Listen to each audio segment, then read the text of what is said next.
Hello friends, study with BS classes में आपका बहुत बहुत स्वागत है। आज हम इंडियन हिस्ट्री के तहत हमारा अगला चैप्टर मौर्य काल के बारे में जानेंगे।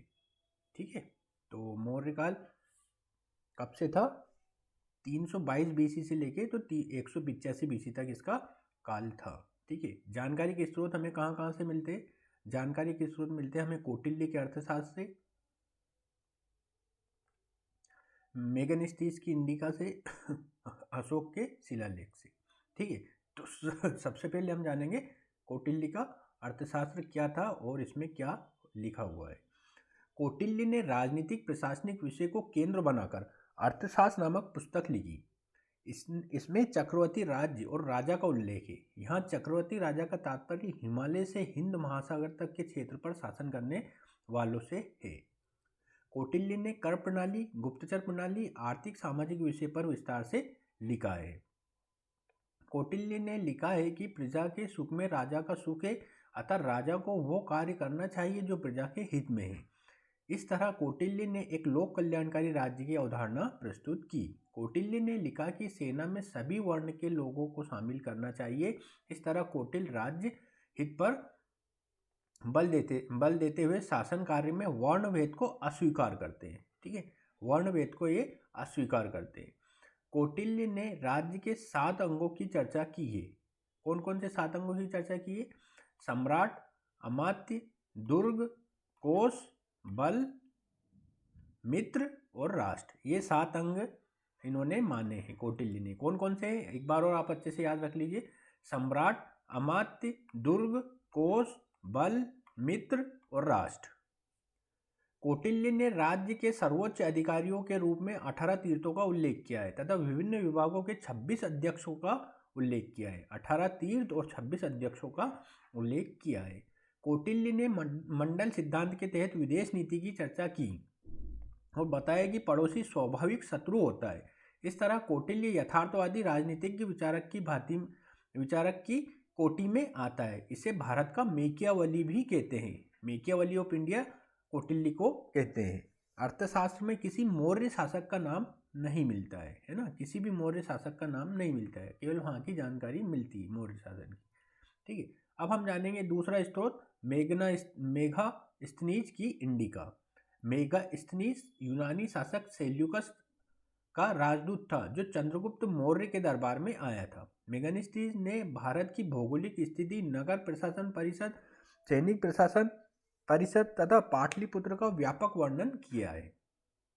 मेगास्थनीज ने उत्तरापद मार्ग का उल्लेख किया है जो लगभग 1300 मील लंबा और 1300 मील लंबा था तथा ताम्रलिप्ति जो बंगाल में है से तक्षशिला तक जाता था। कहाँ से? बंगाल से लेकर तक्षशिला जो पाकिस्तान में, बंगाल से लेकर पाकिस्तान तक जाता था, है ना। ताम्रलिप्ति जो वहाँ का बंदरगाह है, इसे लेकर तक्षशिला जो विश्वविद्यालय अभी कहाँ पे, ये पाकिस्तान में, वहाँ तक जाता था। मेगास्थनीज ने भारत में कश्मीर के दर्दिस्तान सोने की खान की चर्चा की है ना। कश्मीर के जो दर्दिस्तान में सोने की खान है उसकी चर्चा की है। मेगास्थनीज ने लिखा है कि चोरी बहुत कम होती थी और उसने नगर के अधिकारी के रूप में एस्ट्रोनोमाई नामक एक अधिकारी की चर्चा की है। मेगास्थनीज ने लिखा कि अंतरजातीय विवाह नहीं होते थे और भारतीय हेराक्लीज जिसे विष्णु बोलते थे और डियोनिसिस जिसे शिव बोलते थे की उपासना करते थे। मेगास्थनीज की इंडिका अपने मूल रूप में प्राप्त नहीं हुई बल्कि यह परिवर्ती काल के लेखकों एरियन और प्लूटार्क के विवरण पर आधारित है। मेगास्थनीज के विवरण में कुछ भ्रामक बातें भी मिलती हैं, अर्थात जो सत्य नहीं है। जो कौन कौन सी है ये बातें? भारतीय समाज 7 जातियों में विभक्त था। ये जातियाँ थी दार्शनिक, किसान, निरीक्षक, पशुपालक, शिल्पी, सभासद और सैनिक, है ना। ये बातें सत्य नहीं है लेकिन ये उसके मेगास्थनीज की जो इंडिका है उसमें मिली है। दूसरी बात क्या मिली है? भारतीय लेखन प्रणाली से परिचित नहीं थे जबकि थे। तीसरी क्या मिली है? भारत में दास प्रथा नहीं थी जबकि थी। चौथा क्या मिला है? भारत में अकाल नहीं पड़ता था जबकि पड़ता था। इसका उदाहरण भी है, जैसे चंद्रगुप्त मौर्य के सोहागोरा जो गोरखपुर में है और महास्थान जो पश्चिम बंगाल में है, क्या अभिलेख से अकाल के दौरान राज की सहायता दिए जाने का उल्लेख मिलता है। तो ये बातें भ्रामक है या जो मेगास्थनीज की इंडिका में मिली है। अब हम जानेंगे सम्राट अशोक जो मौर्य शासक था उसके अभिलेख, है ना। ये स्टेट पीसीएस यूपीएससी हर जगह ये इसके बारे में पूछा जाता है, सम्राट अशोक के अभिलेख। तो सबसे पहले हम जानेंगे बृहद अभिलेख, फिर जानेंगे लघु शिलालेख, फिर जानेंगे गुफा अभिलेख। तो बृहद अभिलेख क्या है? इसमें राज की घोषणाएं मिलती है, इनकी संख्या 14 है, जो 8 स्थानों से मिले, 8 विभिन्न स्थानों से मिले। लघु शिलालेख क्या है? इसमें अशोक के व्यक्तिगत जीवन के संदर्भ में पता चलता है। और गुफा अभिलेख जो बराबर पहाड़ी में निर्मित गुफा को अशोक ने आजीवक सन्यासियों को दान में दिया था, ठीक है। तो ये अशोक के हम जानेंगे अभिलेख, इनका वर्गीकरण, भौगोलिक विस्तार, भाषा और लिपि, अभिलेखों का महत्व, ये सब कुछ अब हम जानेंगे, ठीक है। एक कलिंग में अतिरिक्त लेख भी है, जैसे धोली या जोगड़ वाला है, तो इसमें लिखा हुआ है समस्त प्रजा मेरी संतान है ना। समस्त प्रजा मतलब वहाँ की जो भी लोग रहने वाले थे, मेरी संतान है ना, ये लिखा है ना। ये एक्चुअली धम्म के प्रतिपादन के रूप में लिखा था, ये मैं आगे बताऊंगा ये ऐसा क्यों लिखा है उन्होंने, है ना। अब जानते हैं हम अशोक के अभिलेख। अशोक के अभिलेख ब्राह्मी, खरोष्ठी, ग्रीक और अरमाइक लिपियों में मिलते हैं। सर्वप्रथम 1837 में जेम्स प्रिंसेप ने अशोक के अभिलेखों की लिपि को पढ़ा और ब्राह्मी लिपि में अंकित देवा नाम प्रिय उपाधि की पहचान अशोक से की।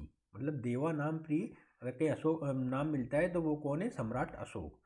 अशोक नाम का उल्लेख निम्न स्थान से मिले अभिलेखों में मिलता है। मतलब अशोक का नाम अशोक था, कहाँ से मिला? एक तो गुर्जरात जो मध्य प्रदेश में, यहाँ से मिले, मास्की से मिला है, नेट्टूर से मिला है, उडगोलम से मिला है ना। ये लास्ट के तीनों कहाँ से? कर्नाटक से। गुर्जरा मध्य प्रदेश के दतिया नामक जिले में अवस्थित है। कर्नाटक के कंगनहल्ली से अशोक के प्रस्तर रूप चित्र, पत्थर के चित्र मिले हैं, जहाँ रण्यो अशोक लिखा है ना, राजा अशोक लिखा हुआ है।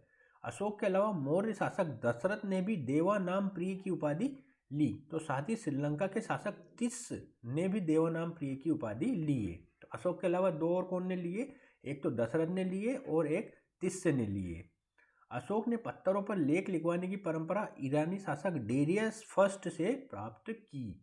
अशोक के अभिलेख प्राकृत भाषा में मिलते हैं। कौन सी भाषा में मिलते हैं? प्राकृत भाषा में। अब जानते हैं बृहद शिलालेख।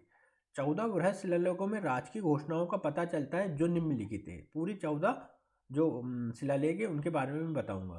पहले शिलालेख में क्या लिखा है? पहले बृहद शिलालेख में पशु बलि की निंदा की गई है। द्वितीय बृहद शिलालेख में मनुष्य और पशुओं के लिए चिकित्सा का उल्लेख है। इसमें अशोक ने अपने सीमावर्ती राज्यों चोल, पांड्य, सत्यपुत्र, केरलपुत्र और ताम्रलिप्ति जो श्रीलंका में की चर्चा की है। तृतीय बृहद शिलालेख में युक्त रज्जुक और प्रादेशिक अधिकारियों की नियुक्ति की चर्चा की है। इसमें प्रादेशिक सबसे बड़ा अधिकारी है। चतुर्थ बृहद शिलालेख में ब्राह्मणों और श्रवणों के सम्मान की बात कही गई है। पांचवें बृहद शिलालेख में धम्म महामात्र नामक अधिकारियों की नियुक्ति की चर्चा है। छठे शिलालेख में अशोक ने लिखा है कि सर्वलोक हित मेरा कर्तव्य, प्रत्येक समय में मेरे प्रतिवेदक प्रजा के संबंध में मुझसे मिलकर सूचनाएं दे सकते हैं, चाहे मैं भोजन कक्ष में रहूं या शयन कक्ष में रहूं अथवा उद्यान में रहूं, कहीं भी लोग मुझे मिल सकते हैं। सातवें शिलालेख में धार्मिक सहिष्णुता का उल्लेख मिलता है। आठवें बृहद शिलालेख में लिखा है कि उसने शिकार यात्रा करना छोड़ दिया है और अब वो धम्म यात्रा करता है। नौवें शिलालेख में जन्मोत्सव और सामाजिक समारोह पर होने वाले अपव्यय की निंदा की गई है। 10वें बृहद शिलालेख में यश और कीर्ति की परवाह किए बगैर कार्य करने पर बल दिया गया है। 11वें शिलालेख में ब्राह्मणों, श्रवणों तथा बड़ों का सम्मान करने की बात कही गई है। 12वें शिलालेख में धार्मिक सहिष्णुता का उल्लेख है, तो साथ ही इत्जिक महामात्र जो स्त्री जो अध्यक्ष होती थी महामात्रा की नामक एक अधिकारी नियुक्ति की चर्चा मिलती है। 13वें बृहद शिलालेख सबसे लंबा है, इसमें कलिंग युद्ध का वर्णन है। इसमें 5 विदेशी राज्यों और उनके शासकों का वर्णन है, तो साथ ही चोल और पांड्य राज्य का भी उल्लेख है। इस अभिलेख में अशोक ने आठविक जातियों को अनुशासन में रहने की चेतावनी दी और ऐसा न करने पर उन्हें दंडित करने की बात कही। इसी अभिलेख में अशोक ने कलिंग युद्ध के पश्चात हृदय परिवर्तन का उल्लेख किया है। तो हृदय परिवर्तन का उल्लेख इसी जो वृहद शिलालेख है इसमें किया है ना। और कलिंग युद्ध का वर्णन भी इसी अभिलेख में किया है। कौन सा? 13वें वृहद शिलालेख में दोनों किया है। कौन कौन से? सबसे पहले तो कलिंग युद्ध का वर्णन किसमें? 13वें वृहद शिलालेख में है ना। ये आपको याद रखना है, ठीक है।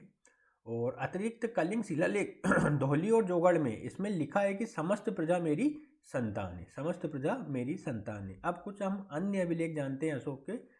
पहला है रुम्नीदेही अभिलेख। ये नेपाल की तराई में लुम्बिनी में स्थित है। इसमें लिखा है कि अशोक बुद्ध के जन्म स्थान लुम्बिनी गया और वहाँ धार्मिक कर, जैसे बलि बोलते थे, को समाप्त कर दिया तथा भूराजस्व की राशि 1/6 से घटाकर 1/8 कर दी, ठीक है। इसे आर्थिक अभिलेख भी कहते हैं क्योंकि इससे मौर्यकालीन कर प्रणाली का पता चलता है। तो कभी प्रश्न आ जाए कि मौर्यकालीन कर प्रणाली का पता कौन से अभिलेख से पता चलता है, तो वो आ जाएगा रुम्नीदेही अभिलेख। अब हम जानते हैं अगला निगाली सागर अभिलेख। निगाली सागर अभिलेख में क्या है? ये नेपाल में स्थित है। इससे पता चलता है कि अशोक ने अपने शासन के 14वें वर्ष में यहाँ कनक मुनि के स्तूप का आकार दुगना करवाया तथा अपने शासन के 20वें वर्ष में यहाँ यात्रा की। अपने शासन के 20वें वर्ष में आकर यहाँ यात्रा की। अब हम देखेंगे कौशाम्बी अभिलेख, जिसे रानी का अभिलेख भी कहते हैं। इसमें अशोक ने संग में फूट डालने वालों को चेतावनी दी। इसी अभिलेख में अशोक की करुवाकी एवं पुत्र तीवर के नाम का उल्लेख मिलता है। अब आता है नेक्स्ट हमारा भबरू अभिलेख या बेराट अभिलेख। ये कहाँ पे? राजस्थान में। इसमें अशोक ने लिखा है कि मैं बुद्ध, धम्म और संघ में विश्वास करता हूँ। अर्थात यह अभिलेख अशोक के बौद्ध मतानुयायी होने को प्रमाणित करता है। नेक्स्ट है हमारा बराबर पहाड़ी गुफा अभिलेख। गया के पास बराबर पहाड़ी में अशोक ने सुदामा, कर्ण चौपार और विश्व झोपड़ी नामक गुफा का निर्माण करवाया और उन्हें आजीवक संप्रदाय के सन्यासियों को दान में दिया, ठीक है। अब हम जानेंगे अशोक का धम्म, है ना। जो धम्म था अशोक का, ये काफ़ी फेमस है। ये यूपीएससी मेंस, स्टेट पीसीएस के मेंस वगैरह में डिटेल में लिखने के लिए आता है, ठीक है। अब हम जानेंगे अशोक का धम्म। धर्म एक संस्कृत शब्द है, धम्म एक प्राकृत शब्द है। अशोक का साम्राज्य बहुत विशाल था, जहाँ बहुभाषाई जनसंख्या मौजूद थी। इन पर प्रभावी नियंत्रण के लिए उसके पास दो विकल्प थे। पहला विकल्प था या तो तलवार के बल पर उन पर शासन किया जाए, सेना लगाई जाए, और इससे क्या होगा? राजकोष में वित्तीय भार बढ़ेगा। दूसरा था कोई सृजनात्मक नीति लाए, तो वो कौन सी नीति लेके आए? धम्म की नीति लेके आए, ठीक है। अब धम्म का उद्देश्य क्या था? एक विशाल साम्राज्य के अंतर्गत रहने वाली बहुभाषा भाषी धर्म जाति की जनसंख्या को एक सूत्र में बांधने के लिए अशोक ने धम्म का प्रतिपादन किया। इस तरह धम्म शासकीय आवश्यकताओं से प्रेरित था। धम्म के मूल तत्व कौन कौन से? एक श्लोक आता है, आपासीने बहुकायने दया दाने सचे सोचवे माधवे साधवे चा। इसका अर्थ क्या है? पाप रहित होना और बहुत से कल्याणकारी कार्य करना, जीवों के प्रति दया करना, दान देना, अपने विचार और कर्म में पवित्रता रखना, सत्य बोलना, बड़ों का सम्मान करना तथा अपने भाषा और व्यवहार में मधुरता लाना, सहनशीलता एवं उदारता का व्यवहार करना और मितव्ययता अर्थात बचत पर बल देना, ठीक है। अशोक ने इन तत्वों को ग्रहण करने के साथ साथ क्रोध, घमंड, ईर्ष्या, प्रचंडता, निष्ठुरता का त्याग करने पर बल दिया। अब हम जानेंगे धम्म का स्वरूप कौन सा था, कैसा था, है ना। अशोक द्वारा प्रतिपादित धम्म कोई धर्म नहीं है, क्योंकि इसमें कोई पवित्र स्थान, पवित्र पुस्तक, पुरोहित वर्ग की अवधारणा नहीं है, जो किसी धर्म के आवश्यक तत्व माने जाते हैं। धम्म तो विभिन्न धर्मों में कही गई मानवीय और नैतिक बातों का संग्रह है। ये सामाजिक आचार संहिता है जिसमें मानव के कर्तव्यों और नैतिक मूल्यों को उद्घाटित किया गया है। इसी तरह धम्म लौकिक जीवन से जुड़ा है, अर्थात इसमें मोक्ष या मृत्यु के बाद के सुख की परिकल्पना नहीं है। अशोक का धम्म बौद्ध धर्म का प्रतिरूप भी नहीं है, क्योंकि इसमें बौद्ध धर्म के मूल सिद्धांत जैसे 4 आर्य सत्य, अष्टांगिक मार्ग, निर्वाण का उल्लेख नहीं है। धम्म का प्रसार क्या है? अशोक ने धम्म के प्रचार हेतु धम्म महामात्र अधिकारियों की नियुक्ति की और विभिन्न क्षेत्रों में धम्म दूत भेजे। इसी क्रम में अशोक ने अपने पुत्र महेंद्र और संघमित्रा को श्रीलंका भेजा। तो साथ ही धम्म नीति के तहत अभिलेखों पर लेख अंकित कर प्रजा को धम्म नीति अपनाने के लिए प्रेरित किया। तो ये पूरा हमने अशोक का धम्म के बारे में जाना, ठीक है। अब हम जानेंगे मौर्यकाल की विशेषताएं। मौर्यकालीन विशेषताओं के बारे में हम जानेंगे। मौर्यकाल एक लोक कल्याणकारी राज्य के उदाहरण पर आधारित मौर्य शासकों ने देवीय पद का दावा नहीं किया और एक केंद्रीकृत शासन व्यवस्था की स्थापना की। मतलब वहाँ पे केंद्रीकृत शासन व्यवस्था थी। कौटिल्य ने एक राजा के गुण बताते हुए कहा कि उसे उच्च कुल का होना चाहिए तथा राजा में शक्ति और बुद्धि तथा दृढ़ता का गुण शामिल होना चाहिए, क्योंकि राजा के गुणों को उसकी प्रजा धारण करती है। कौटिल्य ने लिखा कि जिस तरह रथ एक पहिए से नहीं चल सकता, उसी तरह राज्य केवल राजा से नहीं चल सकता। अतः राज्य को चलाने के लिए एक बड़ी मंत्रिपरिषद होनी चाहिए तथा महत्वपूर्ण निर्णय के लिए एक छोटी आंतरिक मंत्रिपरिषद भी होनी चाहिए। मौर्य शासक में उच्च अधिकारियों को तीर्थ कहलाते थे, जिसके प्रमुख थे ना, जो उच्च अधिकारी होते थे वो तीर्थ कहलाते, जिनमें प्रमुख कौन कौन से थे। पहले थे समाहर्ता, जो राजस्व मंत्री होते थे। सन्निधाता, जो कोषाध्यक्ष होते थे। कार्मांतिक, उद्योग मंत्री को कहा जाता था। आठविक, वन विभाग का प्रमुख कहलाता था। इसी तरह कौटिल्य ने विभिन्न विभागों के अध्यक्षों की सूची प्रस्तुत की, जिसके प्रमुख कौन कौन थे। सबसे पहले सीताध्यक्ष, कृषि विभाग का अध्यक्ष था। पोतवाह अध्यक्ष, ये मातोल विभाग का अध्यक्ष था। लक्षणाध्यक्ष, ये टकसाल विभाग का अध्यक्ष था। पणियाध्यक्ष, ये व्यापार वाणिज्य विभाग का अध्यक्ष था। अकाराध्यक्ष, ये खनन विभाग का अध्यक्ष था। विविधाध्यक्ष, ये चारागाह विभाग का अध्यक्ष था। सूत्राध्यक्ष, कताई बुनाई विभाग का अध्यक्ष था। सूना अध्यक्ष, ये बूचड़खाने का अध्यक्ष था। दीवानी अदालतों को धर्म स्तरीय कहते थे तथा फौजदारी अदालतों को कंटक शोधन कहा जाता था। न्यायाधीश को व्यवहारिक महामात्र कहते थे। न्यायिक व्यवस्था में मृत्युदंड प्रचलित था, साथ ही सजा पाए व्यक्ति को पुनः अपील का अधिकार था। गुप्तचर विभाग का प्रमुख महामात्स्य स्पष्ट था। गुप्तचरों को गूढ़ पुरुष कहते थे, जिसमें स्त्री और पुरुष दोनों होते थे। घूम घूम कर कार्य करने वाले गुप्तचरों को संचरा कहलाते थे तथा एक ही स्थान पर रहकर कार्य करने वाले गुप्तचर संस्था कहलाते थे।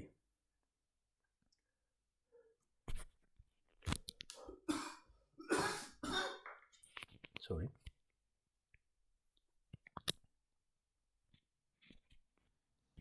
ठीक है। मौर्य काल में राज्य नियंत्रित अर्थव्यवस्था थी और राज्य सिंचाई पर विशेष बल देता था। कृत्रिम साधनों से सिंचित भूमि अदेव मात्रक कहलाती थी, जिसे सर्वोत्तम भूमि माना जाता था, जबकि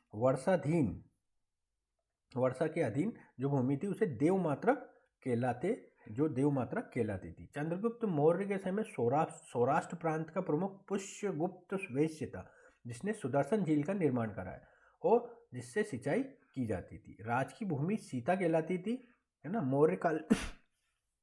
मौर्य काल में सोने के सिक्के निष्क या सुवर्ण कहलाते थे। चांदी के सिक्के पर्ण या कासारपन कहलाते थे तथा तांबे के सिक्के मासक कहलाते थे।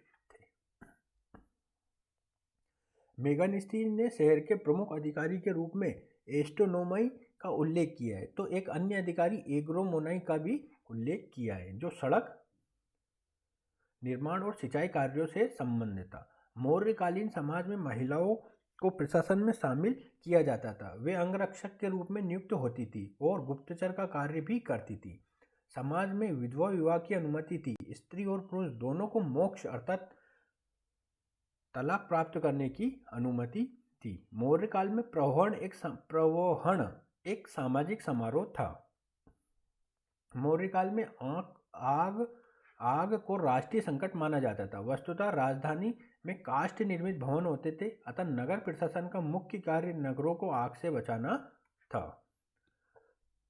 अंतिम मौर्य सम्राट बृहदत्त था, जिसकी हत्या उसके सेनापति पुष्यमित्र शुंग ने 182 BC में की और शुंग वंश की स्थापना की। ठीक है। अब हम जानेंगे मौर्योत्तर काल, जो 200 BC से लेके 300 AD तक रहा। मतलब लगभग मान सकते हैं 500 साल तक रहा। कौन? 500 वर्ष तक रहा। कौन? मौर्योत्तर काल। ठीक है।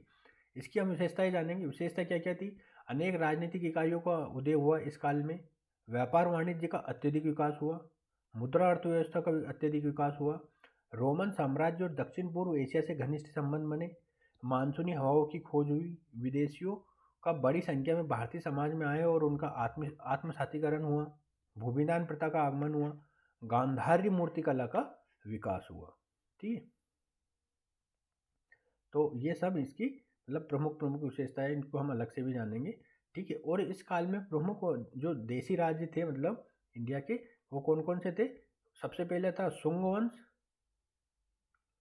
ठीक है, दूसरा था कण्व वंश, तीसरा था चेदी या महामेघवाहन वंश, सातवाहन वंश और संगम वंश।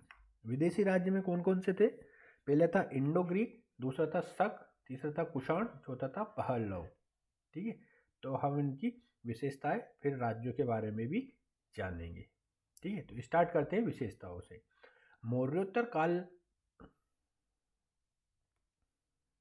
मौर्योत्तर काल में भारत का रोमन साम्राज्य के साथ घनिष्ठ व्यापारिक संबंध बना।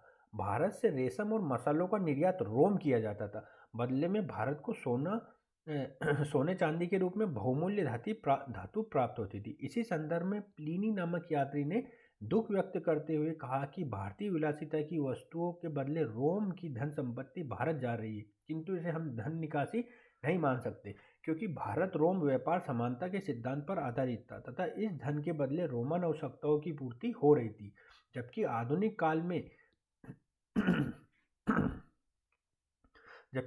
काल में भारत से अंग्रेजों द्वारा इंग्लैंड ले जाई जा रही धन संपत्ति को धन निकासी के रूप में देखा जाता था, क्योंकि इस धन के बदले भारतीयों को कोई भौतिक लाभ नहीं मिला।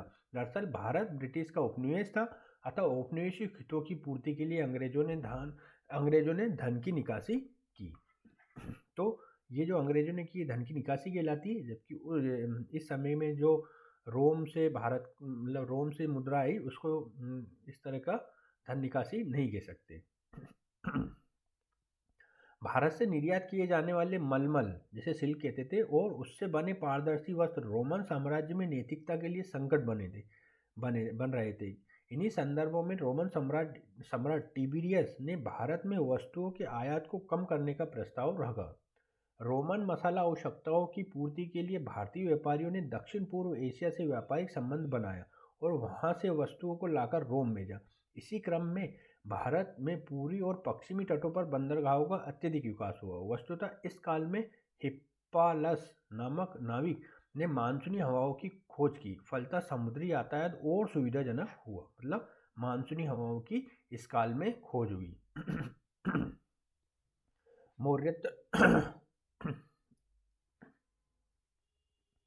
मौर्योत्तर काल में शिल्प संगठन और श्रेणियों का अत्यधिक विकास हुआ, है ना। तो श्रेणियां क्या होती थी इसके बारे में हम जानेंगे। श्रेणियां विभिन्न शिल्पकारों और व्यापारियों का संगठन थी। ये श्रेणियां वस्तुओं का मूल्य निर्धारित करती थी और बैंकिंग कार्यों से जुड़ी थी। श्रेणियां अपने सदस्यों के पारिवारिक विवादों में हस्तक्षेप कर न्याय निर्णय करती थी और इनके द्वारा निर्मित कानूनों को राज्य द्वारा मान्यता प्राप्त थी। ये श्रेणियां शिक्षण संस्थाओं की स्थापना करती थी और सदस्यों को तकनीकी और व्यावसायिक शिक्षा प्रदान करती थी। मौर्योत्तर काल में इन श्रेणियों को स्वायत्तता प्राप्त थी।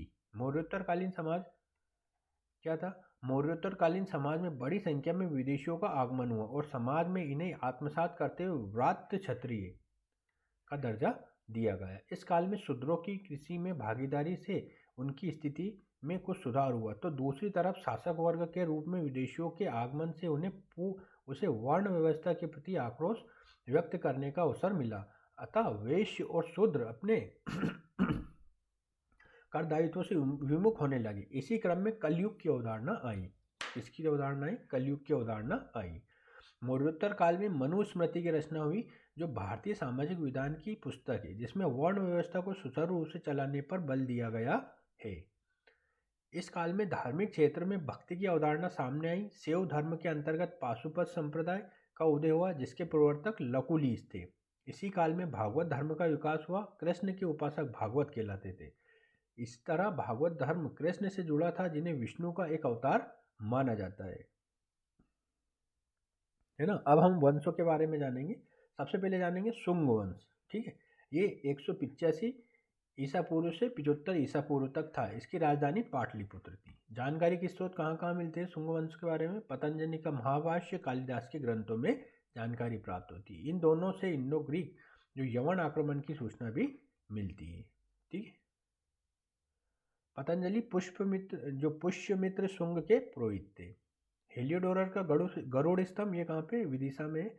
हेलियोडोरस एक इंडो ग्रीक राजदूत था जो शुंग वंश के शासक भागभद्र के विदेशा दरबार में आया और इसने भागवत धर्म के सम्मान में गरुड़ स्तंभ की स्थापना की। नेक्स्ट आता है धंगदेव का अयोध्या अभिलेख।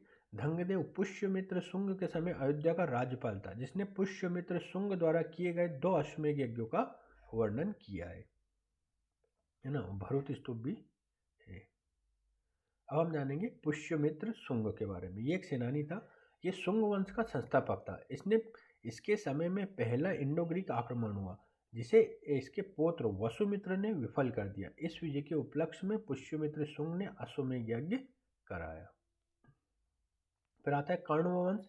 कर्णवंश काफी कम समय के लिए था, 75 ईसा पूर्व से 30 ईसा पूर्व तक था और इसके संस्थापक वसुदेव थे। अब आएंगे हम चेदी वंश या महामेघवाहन वंश। ये उड़ीसा का वंश था। चेदी वंश के शासक खारवेल ने उड़ीसा में प्राकृत भाषा में हाथीगुम्बा अभिलेख की रचना की। इस अभिलेख से पता चलता है कि खारवेल ने कलिंग में निर्मित नहर से अपने राज्य की सिंचाई करवाई। इस नहर का निर्माण मगध के नंद वंश के शासक महापद्म नंद ने कराया था। खारवेल जैन धर्म का अनुयायी था। उसने उदयगिरी खंडगिरी पहाड़ी पर जैनों के लिए विहार बनवाया, है ना, जैनों के लिए विहार बनवाया। अब हम जानेंगे सातवाहन वंश। ठीक है, सातवाहन वंश का संस्थापक कौन था? सिमुक था। राजधानी कहाँ थी इनकी? प्रतिष्ठान या पेटन थी। क्षेत्र कौन सा? महाराष्ट्र, कर्नाटक, आंध्र प्रदेश से लगे हुए क्षेत्र सातवाहनों के क्षेत्र थे। इनकी राजकीय भाषा प्राकृत थी। प्रमुख शासक के बारे में जानेंगे। Satakarni the first. इसने 2 अश्वमेध यज्ञ किए और 1 राजसूय यज्ञ किया। इसके सिक्कों पर श्री 7 शब्द अंकित है। गौतमीपुत्र सातकर्णी ये 106 से 130 ईस्वी तक था। इसे अद्वितीय ब्राह्मण, दूसरा परशुराम तथा क्षत्रिय दर्पमान मर्दन कहते हैं। इसके घोड़े 3 समुद्र के पानी पीते थे, है ना। इसके घोड़े 3 समुद्र का पानी पीते थे। इस शासक को प्रजा के सुख में सुखी और दुख में दुखी होने वाला सम्राट कहा जाता था। अब आता है वशिष्ठी पुत्र पुलुवामी। इसे दक्षिण पथ पथेश्वर कहा गया। इसने अमरावती स्तूप की मरम्मत करवाई थी। अब सातवाहन संस्कृति के बारे में हम जानेंगे। सातवाहन समाज मात्र सत्तात्मक था। शासक ब्राह्मण मतानुयायी होते हुए भी अन्य धर्मों के प्रति उदार थे। सातवाहन शासक हाल ने गाथा सप्तशती नामक ग्रंथ की रचना प्राकृत भाषा में की। इसके दरबारी लेखक गुणाढ्य ने वृहत कथा ग्रंथ की रचना की।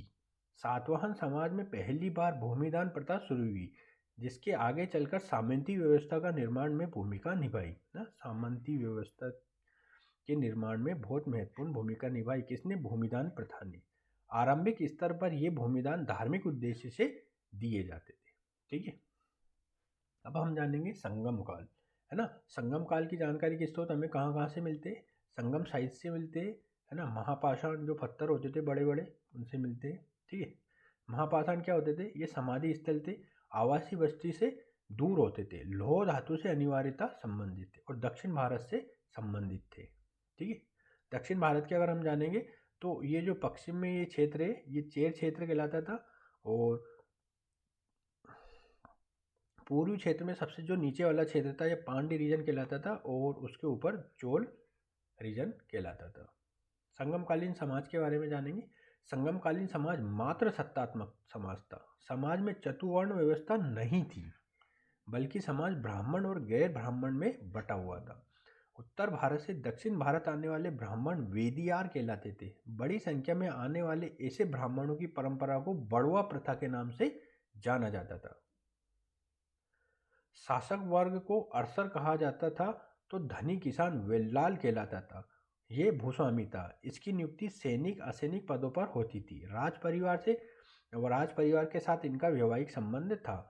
इन धनी किसानों के आवास पक्की ईंटों से बने होते थे तो दूसरी ओर भूमिहीन कृष्ण वेल्लार कहलाते थे। इनके आवास घास फूस से बने होते थे। इस तरह समाज में तीव्र आर्थिक सामाजिक विषमता मौजूद थी। समाज में विभिन्न जातियां मौजूद थी, जैसे नमक का व्यापार करने वाली जाति उमानार कहलाती थी, कुमार का काम करने वाली जाति कुमावर कहलाती थी, लोहे का व्यापार करने वाली जाति कोलार कहलाती थी, लकड़ी का करने वाली थेचर कहलाती थी। संगमकालीन समाज में अस्पृश्यता की भावना मौजूद थी, किंतु दास प्रथा नहीं थी। उत्तर भारत के सामान्य यहाँ 8 प्रकार के विवाह प्रचलित थे। महिलाएं शिक्षा और काव्य लेखन में संलग्न थी। महिला कवियों में प्रमुख अवेनार और नच्ची लियार प्रमुख हैं। समाज में कौवा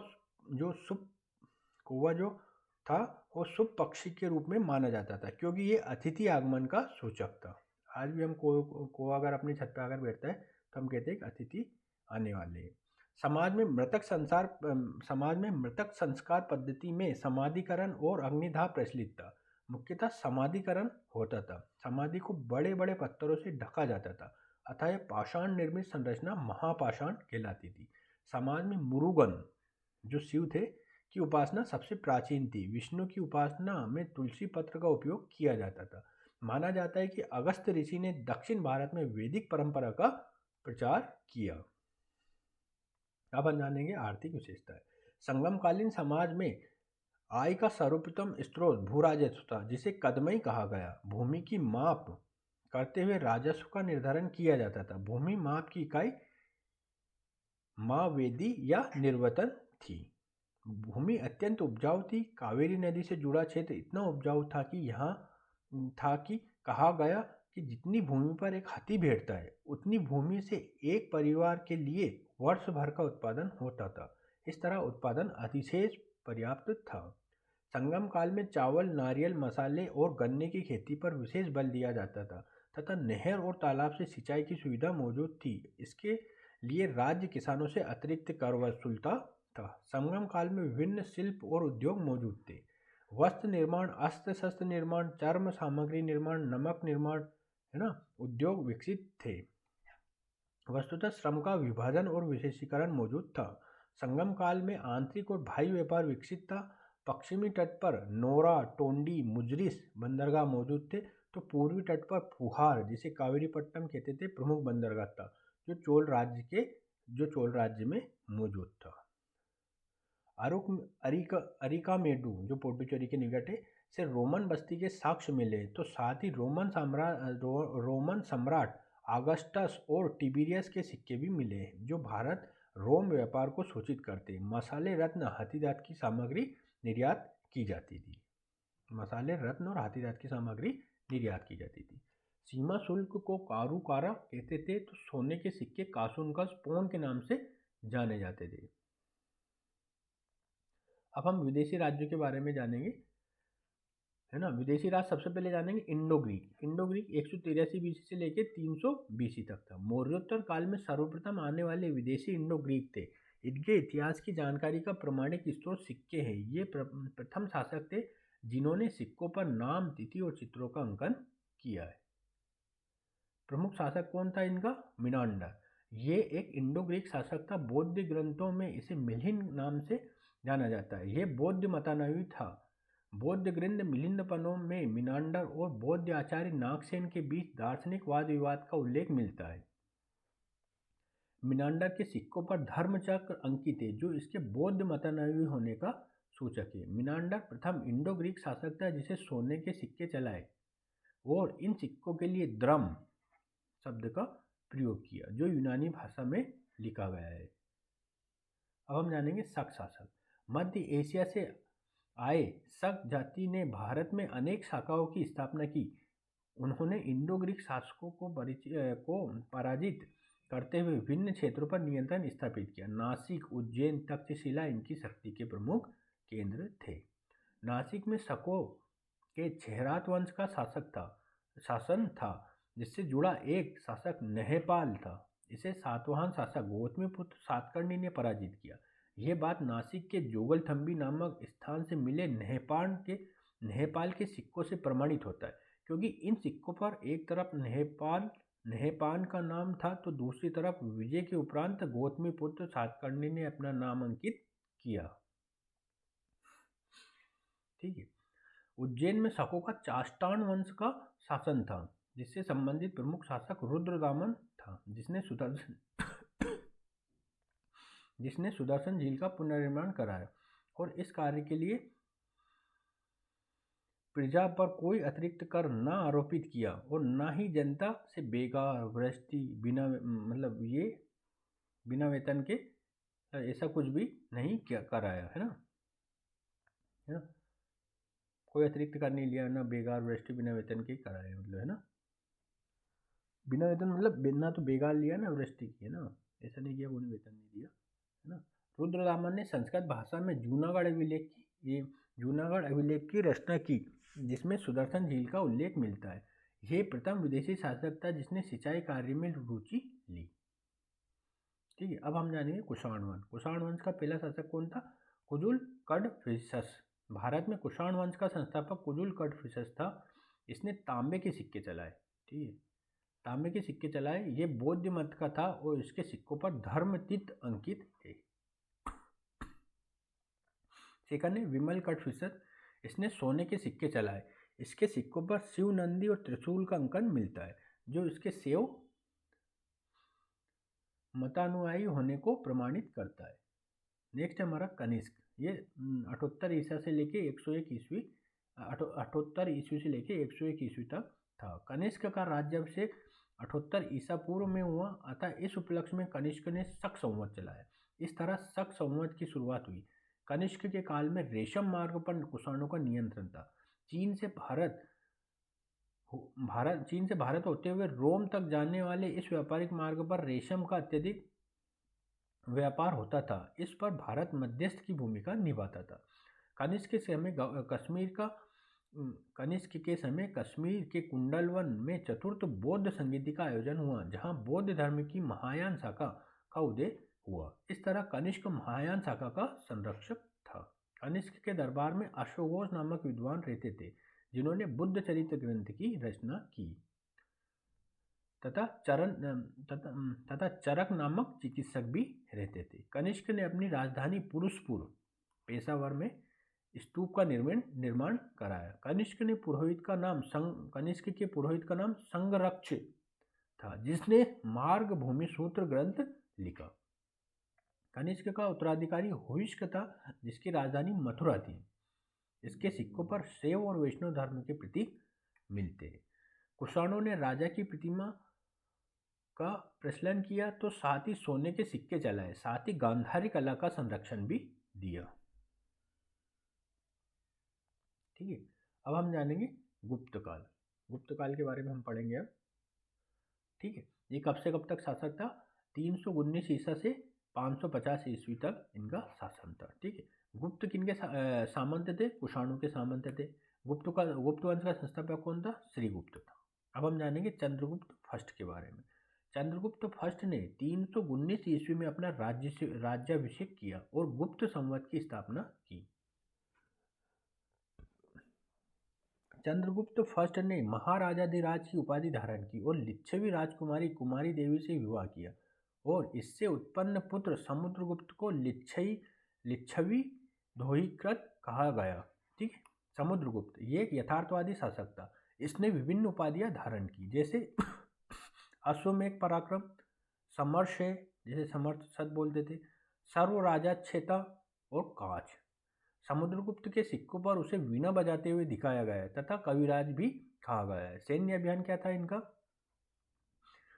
इसके सैन्य अभियान की जानकारी इसके दरबारी लेखन हरिशैन के प्रयाग प्रशस्ति से मिलती है। संस्कृत भाषा में लिखे गए इस अभिलेख में समुद्रगुप्त के अश्वमेध यज्ञ का वर्णन नहीं है, तो साथ ही इनकी मृत्यु का भी उल्लेख नहीं है। विजय अभियान के क्रम में समुद्रगुप्त ने विभिन्न राज्यों के प्रति भिन्न भिन्न नीतियां अपनाई, जो उसे प्राचीन भारत में अनोखा साम्राज्यवादी के रूप में स्थापित करती है। इन सैन्य अभियानों के कारण इतिहासकार विंसेंट स्मिथ ने समुद्रगुप्त को भारत का नेपोलियन कहा, किंतु समुद्रगुप्त यूरोप के नेपोलियन से इस रूप से अलग और श्रेष्ठ दिखाई देता है कि समुद्रगुप्त कभी पराजित नहीं हुआ और उसका साम्राज्यवादी विस्तार उसके राज्य के विनाश का कारण नहीं बना, जबकि नेपोलियन का विस्तार और इस क्रम में हुई उसकी पराजय उसके पतन का मार्ग प्रशस्त किया। ठीक है, ये इस रूप में अंतर है। मतलब नेपोलियन ने जो साम्राज्य विस्तार किया उसी में उसका पतन हो जाता है, जबकि समुद्रगुप्त के साम्राज्य विस्तार में समुद्रगुप्त का ऐसा कुछ पतन होता हुआ हमें दिखाई नहीं देता है। समुद्रगुप्त ने विजय अभियान के क्रम में विभिन्न नीतियां अपनाई, जो निम्नलिखित थी। पहली कौन सी थी?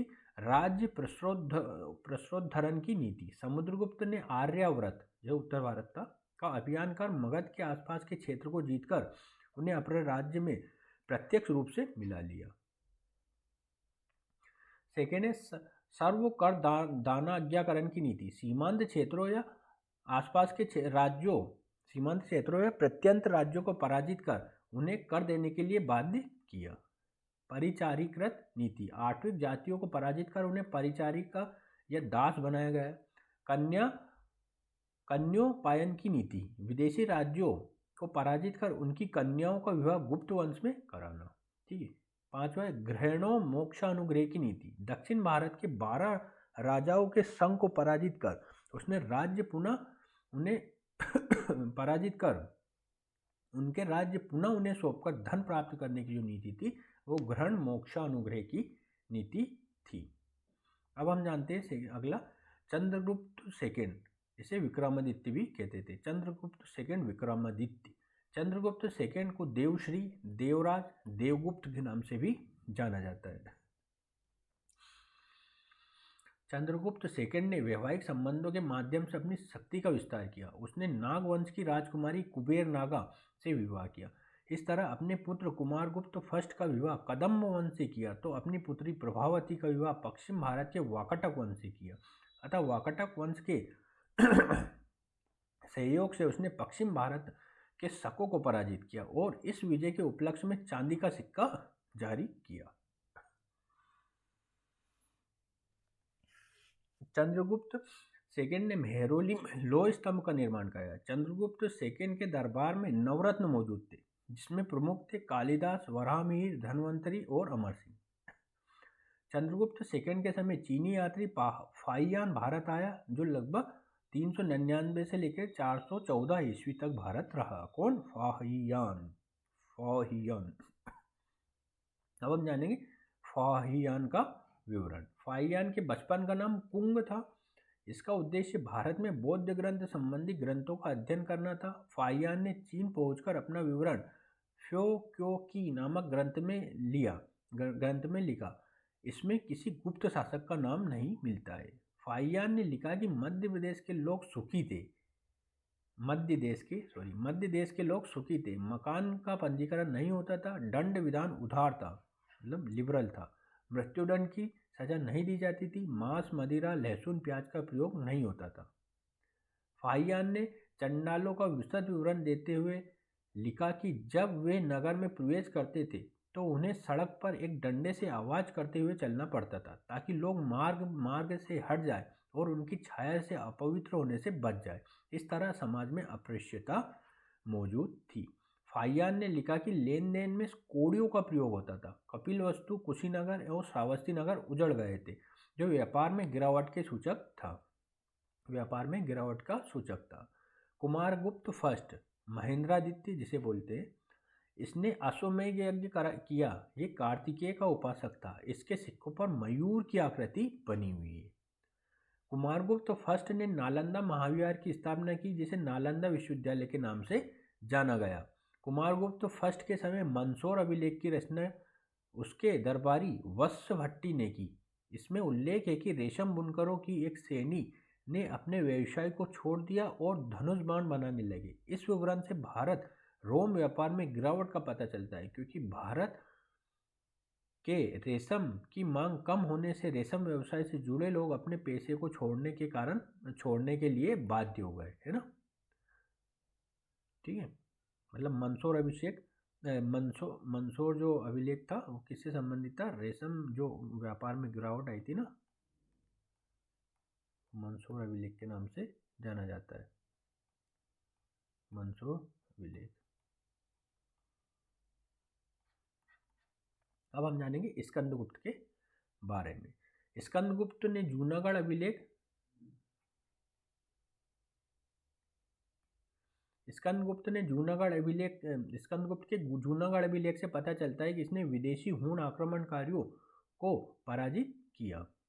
इसी अभिलेख में जूनागढ़ के गवर्नर पर्णदत्त को और उसके पुत्र चक्रपालित का उल्लेख है जो गिरनार का प्रशासक था जिसने सुदर्शन झील की मरम्मत कराई थी।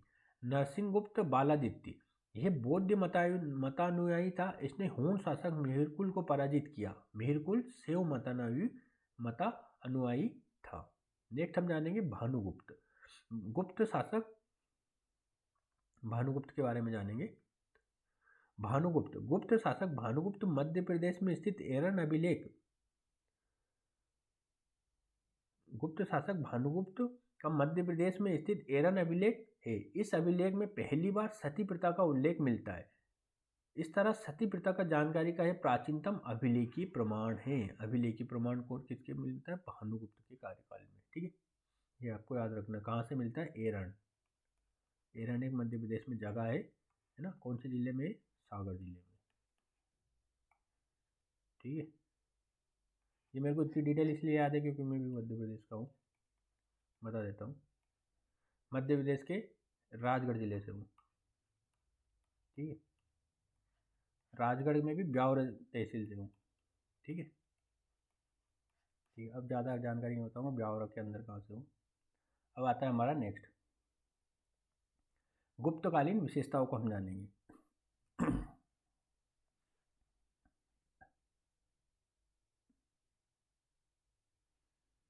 ठीक है, तो विशेषताओं को हम जानते हैं। राजनीतिक विशेषताओं को जानेंगे। ठीक है, ये इसमें तुलनाएं की जाती है, जो ब्राह्मण को तुला से और क्षत्रिय की अग्नि से, वैश्य की जल से और शूद्र की विष से, ये परीक्षाएं ली जाती थी इनकी। ठीक, ये अंदर आएगा, मैं बता दूंगा। राजनीतिक विशेषता, गुप्तकालीन प्रशासन का स्वरूप मौर्यों की तुलना में केंद्रीकृत नहीं था। अधिकारियों को वेतन नगद और भू राजस्व में दिया जाता था। कुमारा मात्य सर्वोच्च प्रशासनिक अधिकारी होते थे।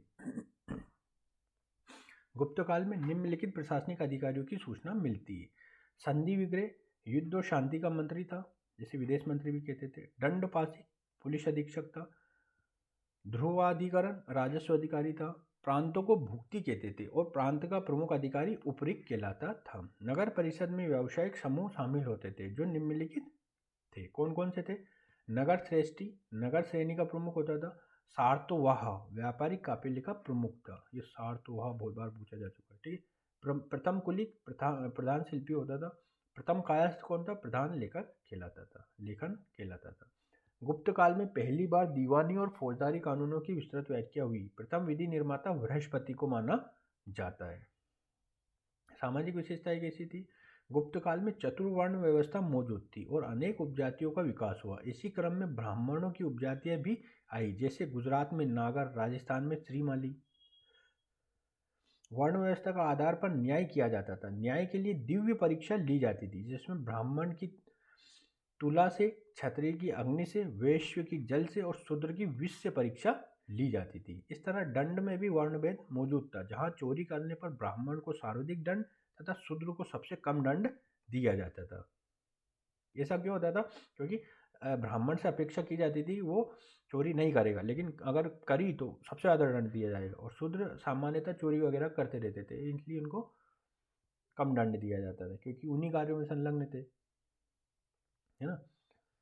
इस काल में भूमिदान के कारण कायस्थ जाति का उद्भव हुआ। कायस्थ पहले कर्णिक के रूप में जाने जाते थे, अर्थात लेखन कार्य से जुड़े थे। वस्तुतः भूमिदान की प्रकृति बढ़ने से उससे संबंधित आंकड़ों को सुरक्षित रखने के क्रम में कर्णिक का महत्व बढ़ा और उनकी संख्या में वृद्धि हुई। यही कर्णिक आपस में खानदान और नातेदारी संबंधों से जुड़ गए। फलतः कायस्थ जाति के रूप में इनका उदय हुआ। इनके उदय से ब्राह्मणों को चुनौती मिली, अतः इनके बीच क्या हुआ? तनाव बढ़ने लगा। इस काल में मेहतर जाति का उदय हुआ, जो गांव के मुखिया और ग्राम सभा के सदस्यों के रूप में कार्य करती थी। गुप्त काल में दास प्रथा मौजूद थी और इस काल में स्मृतिकार नारद ने दासता से मुक्ति का विधान भी प्रस्तुत किया है। गुप्त काल में महिलाओं की दशा में गिरावट आई। सती प्रथा, देवदासी प्रथा प्रचलित हुई। कालिदास के ग्रंथ मेघदूत में उज्जैन के महाकाल मंदिर में देवदासी रखने का उल्लेख मिलता है। इसी तरह अनेक ग्रंथ, अभिज्ञान शकुंतलम ने अवगुंठन शब्द का प्रयोग हुआ है, जो पर्दा प्रथा के प्रचलन को सूचित करता है। साथ ही समाज में अस्पृश्यता की भावना मौजूद थी। समाज में मौजूद इन कुरीतियों के कारण गुप्त काल को स्वर्णकाल कहना तार्किक नहीं है। अब जानेंगे हम आर्थिक विशेषताएं। गुप्त काल में आय का प्रमुख स्रोत भू राजस्व था। किसानों पर लगने वाला कर उद्रंग कहलाता था। साथ ही राज्य लोगों से विष्टि या बेगार के माध्यम से आय प्राप्त करता था। नारद ने भूमि की 3 प्रकार बताए भूमि के। एक तो थी अर्धखिल, जहाँ 1 वर्ष तक खेती न की जाए उसे अर्धखिल कहते थे। सेकेंड खिल, जहाँ 3 वर्ष तक खेती न की जाए उसे खिल कहते थे। और तीसरा था वन भूमि, जहाँ 5 वर्ष से ज़्यादा समय के लिए खेती न की जाए वो वन भूमि कहलाती थी। अमर सिंह द्वारा लिखित अमरकोश नामक ग्रंथ में भू स्वामित्व के लिए निवि धर्म शब्द का प्रयोग किया गया है, जिसका अर्थ भूमि दान ग्रहीता को सदैव के लिए भूमि देना है। कुषाणों ने इसके लिए अक्षय निवि शब्द का प्रयोग किया है। गुप्त काल में विदेशी व्यापार में गिरावट आई क्योंकि केंद्रीकृत रोमन साम्राज्य का पतन हुआ और वहां सामंती संरचना निर्मित हुई। दूसरी ओर रोमन लोगों ने रेशम उत्पादन पद्धति को चीन से सीख लिया और भारत के रेशम वस्त्रों के मांग की कमी आई। साथ ही भारत में सामंती संरचना का विकास हो रहा था, जिसके कारण व्यापार सीमित हुआ। गुप्तकालीन सांस्कृतिक उपलब्धियां। गुप्तकाल स्वर्णकाल के रूप में क्यों जाना जाता है उसके बारे में हम जानेंगे। साहित्यिक क्षेत्र में, वैज्ञानिक क्षेत्र में, शिक्षा के क्षेत्र में, दर्शन के क्षेत्र में, है ना, इससे सारे विकास हुए, इसलिए गुप्तकाल को स्वर्णकाल कहा जाता है। चित्रकला के क्षेत्र में जो अजंता चित्रकला है, मूर्ति कला के क्षेत्र में मथुरा कला, स्थापत्य कला के क्षेत्र में मंदिर और स्तूपों का निर्माण हुआ। ये जो चीज़ें हैं मैं आपको आर्ट और कल्चर में पढ़ाऊंगा, जो ऊपर वाली चीज़ें अभी वो बता देता हूँ। ठीक है। साहित्यिक क्षेत्र में क्या हुआ, गुप्त काल में संस्कृत भाषा और साहित्य का अत्यधिक विकास हुआ। इस काल में नारद, पराशर, बृहस्पति, कात्यायन ने स्मृति साहित्य की रचना की। प्राचीनतम स्मृति मौर्योत्तर काल में लिखी गई, जो थी कौन सी, मनुस्मृति, है ना, मौर्योत्तर काल में लिखी गई थी, लेकिन इसमें भी काफी विकास हुआ। स्मृति साहित्य सामाजिक विधान की पुस्तक मानी जाती है और यह लंबे समय से चली आ रही सामाजिक परंपरा को उद्घाटित करती है। इसमें मानव जीवन के विभिन्न क्रियाकलापों को करने और न करने के नियम उल्लेखित है। इनके माध्यम से प्राचीन भारतीय समाज के तत्व, उनके संचालन, यज्ञ, राज्य और नागरिकों के पारस्परिक संबंधों का विस्तृत प्रकाश पड़ता है। इस काल में वेदांत का अध्ययन शिक्षा का प्रमुख केंद्र इस काल में वेदांत का अध्ययन शिक्षा का प्रमुख विषय था। वस्तुतः उत्तर वैदिक काल के अंतिम चरण में लोग वेद मंत्री के वास्तविक अर्थ को भूलने लगे और मनमाने तरीके से उसकी व्याख्या करने लगे। अतः उसकी शुद्धता को बनाए रखने और सही व्याख्या करने के लिए वेदांगों का विकास हुआ, और जिनकी संख्या कितनी थी, 6 थी। 6 वेदांग कौन कौन से थे, शिक्षा, कल्प, व्याकरण, निरुक्ति, छंद और ज्योतिष। इस काल में भास नामक कवि ने स्वप्नवासन दत्त की रचना की, तो शूद्रक ने मृच्छकटिकम की रचना की। विशाख दत्त ने मुद्रा राक्षस और देवी चंद्रगुप्तम ग्रंथ की रचना की। इस काल में कालिदास ने महाकाव्य के रूप में रघुवंशम और कुमार संभव ग्रंथ की रचना की, तो खंड काव्य के रूप में ऋतुसंहार और मेघदूत की रचना की। नाटक के रूप में अभिज्ञान शाकुंतलम, विक्रमोर्वशीयम और मालविका अग्निमित्रम नामक ग्रंथ की रचना की। वैज्ञानिक उपलब्धियां क्या क्या थी गुप्त काल में। गुप्त काल में पर्याप्त वैज्ञानिक विकास दिखाई पड़ता है। मेहरौली में स्थापित लौह स्तंभ विकसित धातु विज्ञान को सूचित करता है, जो खुले आकाश में रहने के बावजूद भी जंग रहे थे। इस काल में आर्यभट्ट जैसे विद्वान थे, जिन्होंने गणित को ज्योतिष से अलग कर एक स्वतंत्र विषय बनाया। उन्होंने स्पष्ट किया है कि पृथ्वी गोल है और अपनी धुरी पर घूमती है। इसी क्रम में उन्होंने पृथ्वी की परिधि का मान भी बताया। इस तरह आर्यभट्ट ने सूर्य ग्रहण और चंद्र ग्रहण की स्थितियों को उद्घाटित किया और दिन और रात के छोटे और बड़े होने की स्थितियों को बताया। इनकी रचना का नाम आर्यभट्टियम था। इसी तरह ब्रह्मगुप्त ने गुरुत्वाकर्षण का सिद्धांत दिया। उन्होंने बताया कि प्रकृति के नियमानुसार पृथ्वी सभी वस्तुओं को अपनी ओर आकर्षित करती है। उन्होंने ब्रह्म सिद्धांत और खंडखाड्य नामक ग्रंथ लिखे। गुप्त काल में वराहमिहिर प्रमुख ज्योतिषविद थे। उन्होंने खगोल विज्ञान का अध्ययन प्रस्तुत किया और बृहत संहिता, बृहत जातक एवं योग माया नामक ग्रंथ की रचना की। इस काल में नागार्जुन ने पारे की खोज की। इस काल में धन्वंतरी प्रमुख चिकित्सक थे और शल्य चिकित्सा के लिए जाने जाते थे। इनके शिष्य सुश्रुत भी एक चिकित्सक थे। इस काल में वान भट्ट भी एक प्रमुख चिकित्सक थे। इन्होंने अष्टांग हृदय ग्रंथ की रचना की। चिकित्सा के क्षेत्र में शालिहोत्रा ने अश्व शास्त्र नामक पुस्तक की रचना की, जो घोड़े की चिकित्सा से संबंधित थी। इसी तरह पालकाय ने हस्त आयुर्वेद की रचना की, जो हाथियों की चिकित्सा से संबंधित था। इस काल में एक नई चिकित्सा संबंधी ग्रंथ नवनीत कम का उल्लेख भी मिलता है। दर्शन के क्षेत्र में क्या क्या षड दर्शन आया। षड दर्शन में पहले सांख्य दर्शन, ये द्वैतवादी दर्शन है, अर्थात पुरुष और प्रकृति के संयोग से सृष्टि का विकास हुआ है। इसके अनुसार पुरुष अर्थात परमेश्वर निराकार और निर्गुण है, अतः इसका वर्णन नहीं किया जा सकता है। पुरुष जब जीवात्मा का रूप लेता है तो वो स्वयं को सभी कर्मों को कर्ता मान लेता है, अतः अज्ञानता के कारण वो भटकता रहता है। इस तरह सांख्य दर्शन में आत्मा की स्वीकृति है, जो इसे जैन धर्म के निकट ले जाती है। सांख्य दर्शन के प्रवर्तक कपिल मुनि है। इस दर्शन से संबंधित एक पुस्तक सांख्य कारिका है, जिसकी रचना ईश्वर कृष्ण ने की है। योग, इसके प्रवर्तक पतंजलि हैं। इन्होंने योग सूत्र की रचना की। इसके अनुसार जो पहले से प्राप्त है वो योग कहलाता है। वस्तुतः योग के माध्यम से इंद्रियों एक चेतना को नियंत्रित किया जाता है। इस तरह योग नैतिक, शारीरिक और मानसिक संयम का मार्ग है। योग के माध्यम से मनुष्य चित्त के नियंत्रण से निकलकर स्वयं पर नियंत्रण रखता है। न्याय दर्शन, इसके प्रवर्तक अक्षुपाद गौतम है। ये तर्क पर आधारित दर्शन है। इसमें मोक्ष के लिए अपवर्ग शब्द का प्रयोग किया गया है, जिसका अर्थ है कि शरीर एवं इंद्रियों के बंधन से आत्मा को मुक्त होना। यहाँ मोक्ष का तात्पर्य दुख के पूर्ण निरोध अवस्था से है।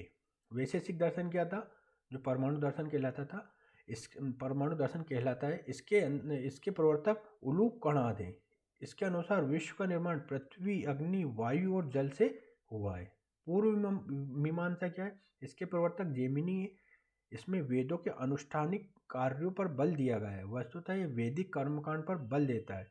इसके प्रमुख आचार्य सबर स्वामी हैं। उत्तर मीमांसा या वेदांत क्या होता है, इसमें ज्ञान पर विशेष बल दिया है। ये वेदों की ज्ञानमयी शाखा उपनिषद से संबंधित है। इसके प्रतिपादक बादरायण थे, जिन्होंने ब्रह्म सूत्र ग्रंथ की रचना की, और इसके प्रमुख आचार्य कौन थे, गौड़पाद थे। वेदांत दर्शन में आत्मा और ब्रह्म को एक ही माना गया है। इस तरह वेदांत की दृष्टि में केवल ब्रह्म सत्य है। इस तरह वेदांत अद्वैतवादी दर्शन है। आगे चलकर शंकराचार्य ने इसी आधार पर अपने अद्वैतवादी सिद्धांत का प्रतिपादन किया है। वेदांत में मुक्ति का अर्थ जीवन की समाप्ति से नहीं है, बल्कि इसका तात्पर्य है कि हम जगत के पीछे मौजूद ईश्वर को पहचान सके। अब हम जानेंगे शिक्षा व्यवस्था के क्षेत्र में गुप्त काल की क्या भूमिका थी। गुप्त काल में नालंदा विश्वविद्यालय की स्थापना कुमारगुप्त फर्स्ट महेंद्रादित्य ने की। इसमें अध्ययन के लिए जावा, चीन, कोरिया आदि देशों से विद्यार्थी आते थे। ये देश विदेश के विद्यार्थियों का प्रमुख केंद्र था। यहाँ लगभग 10,000 विद्यार्थी शिक्षा प्राप्त करते थे। यहाँ शिक्षक ज्ञान विज्ञान के लिए प्रसिद्ध थे। छात्रों के लिए नियम कठोर था, जिनका पालन करना आवश्यक था। यह धर्म, दर्शन, चिकित्सा, गणित, नैतिक शिक्षा आदि विषयों का अध्ययन होता था। स्नातक करने वालों को देश विदेश में सम्मान प्राप्त था। यहाँ के अध्यापकों में शीलभद्र, धर्मपाल, गुणमती, वसुबंधु, दिक्नाग, असंग का नाम उल्लेखनीय है। हर्षवर्धन के समय शीलभद्र यहाँ के कुलपति थे। ह्वेंसांग ने यहाँ शिक्षा प्राप्त की थी और इस विश्वविद्यालय का उल्लेख भी किया था। नालंदा विश्वविद्यालय में शिक्षा, आवास और भोजन की निःशुल्क व्यवस्था थी। शासकों और व्यापारियों द्वारा दिए गए दान से विश्वविद्यालय का खर्च चलता था। यहाँ 3 बड़े पुस्तकालय थे। कौन कौन से, रत्न सागर, रत्नोदधि और रत्न रंजन मौजूद थे। तक्षशिला विश्वविद्यालय से ये इस रूप से भिन्न है कि यहाँ नालंदा में एक प्रबंधन तत्व, निर्धारित पाठ्यक्रम और प्रवेश परीक्षा मौजूद थी, जबकि तक्षशिला में अनेक शिक्षण संस्थान का केंद्र था और यह किसी एक प्रबंधन से संचालित नहीं थी। इस तरह नालंदा विश्वविद्यालय आधुनिक विश्वविद्यालय के समान दिखाई देता है। नालंदा के विद्यार्थियों द्वारा भारतीय संस्कृति का विश्व में व्यापक प्रसार हुआ। तिब्बत के राजा के आमंत्रण पर शांति रक्षित और पद्म संभव जैसे विद्वान तिब्बत गए और वहां भारतीय धर्म संस्कृति का प्रसार किया। तुर्की आक्रमण के समय ये नालंदा विश्वविद्यालय नष्ट हो गया। कब हो गया? तुर्की आक्रमण के समय। अब गुप्तोत्तर काल आता है। इस काल को हम अगले वीडियो में जानेंगे। ठीक है, तो आप कमेंट सेक्शन में लिख भी सकते हैं, इसमें कुछ सुधार करना हो स्टडी में तो मैं कर दूंगा। तो आज का वीडियो हम यही समाप्त कर दें। वीडियो देखने के लिए बहुत बहुत धन्यवाद।